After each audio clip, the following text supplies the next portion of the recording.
तो पश्चिम बंगाल की 293 सीटों पर क्या होगा, ये धीरे धीरे करके स्पष्ट होना शुरू हो जाएगा। असम पर भी नजर बनाकर रखिएगा, क्योंकि असम में इस बार बीजेपी जीत की हैट्रिक लगाने का दावा कर रही है और एग्जिट पोल ने भी इसी तरीके का अनुमान जताया है। लेकिन आज वक्त एग्जिट पोल का है। ईवीएम में जैसे जैसे अब वोट खुलनी शुरू होंगी, वैसे वैसे आपकी स्क्रीन पर तब्दीलियां शुरू हो जाएंगी। तो आप इंडिया टीवी की स्क्रीन पर नजर बनाए रखिएगा। तमिलनाडु के आंकड़े आपको आपके स्क्रीन पर दिखेंगे, ऊपर असम के आंकड़े आपको आपकी स्क्रीन पर दिखेंगे और नीचे बंगाल के आंकड़े आपको आपकी स्क्रीन पर दिखेंगे।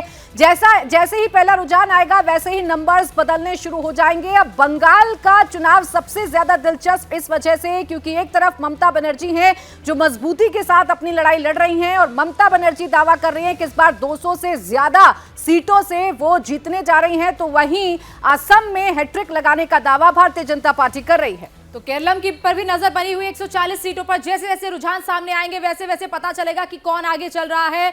और बात करें एलडीएफ की, तो ये माना जा रहा है कि एलडीएफ क्या सत्ता से जाएगी और क्या यूडीएफ आएगी। बीजेपी को वहां पर क्या फायदा मिलने वाला है, क्या बीजेपी वहां पर कुछ सीटें जीत पाएगी और वहां पर क्या तख्ता पलट होगा, क्या लेफ्ट की अब इस वक्त एग्जिट होने वाली है, यह भी देखना होगा। तमिलनाडु की 234 सीटों पर भी नजर बनाए रखिएगा। डीएमके प्लस क्या इस बार फिर से सत्ता में आएगी, रिपीट होगा।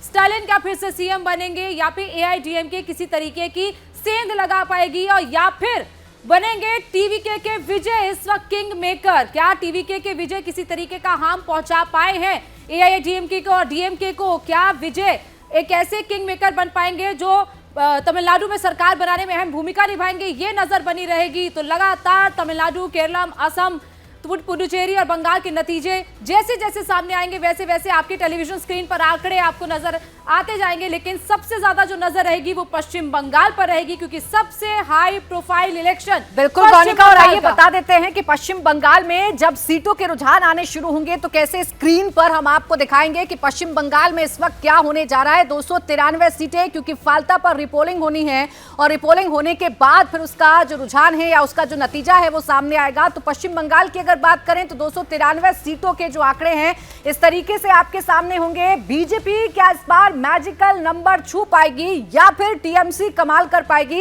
इस पर सभी की निगाहें बनी हुई हैं। ये चुनाव जिसे भारतीय जनता पार्टी ने डू और डाई का चुनाव बना दिया था, क्या बीजेपी इस बार कमल खिलाने में कामयाब रह पाएगी?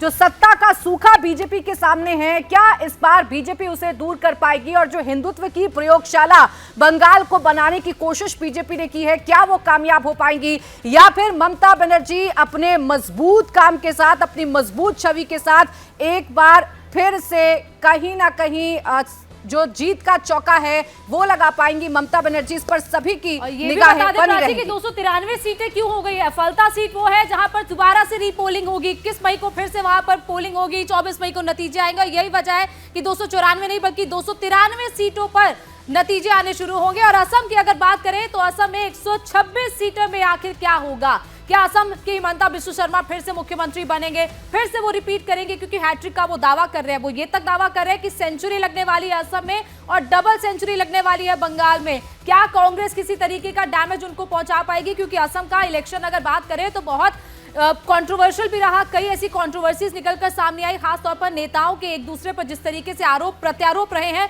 वो देखना होगा कि गौरव गोगोई लाइमलाइट में रहे, असम हिमंता बिस्वा शर्मा लाइमलाइट में रहे, एफआईआर हुई पवन खेड़ा पर। तो बहुत ही हाई प्रोफाइल कंट्रोवर्शियल इलेक्शन रहा। बिल्कुल, और कई अहम मुद्दे यहाँ पर रहे हैं। जिस तरीके से हिमंता बिस्वा शर्मा की पत्नी पर पवन खेड़ा ने आरोप लगाया कि फर्जी पासपोर्ट है और उसके बाद जो ये विवाद बढ़ा, कोर्ट तक मामला पहुंचा और यहाँ पर पवन खेड़ा की मुश्किलें बढ़ी और माना जा रहा है यहाँ पर डेंट लगने वाला है कांग्रेस को। गौरव गोगोई क्या खास कमाल कर पाए? हिमंता बिस्वा शर्मा तीसरी बार जीत की हैट्रिक लगाएंगे, इसके बारे में बताएंगे। लेकिन केरला में क्या होने वाला है? 140 सीटों में किस तरीके से यहाँ पर लेफ्ट क्या अपना गढ़ बचाने में कामयाब हो पाएगी, ये भी हम आपको बताएंगे।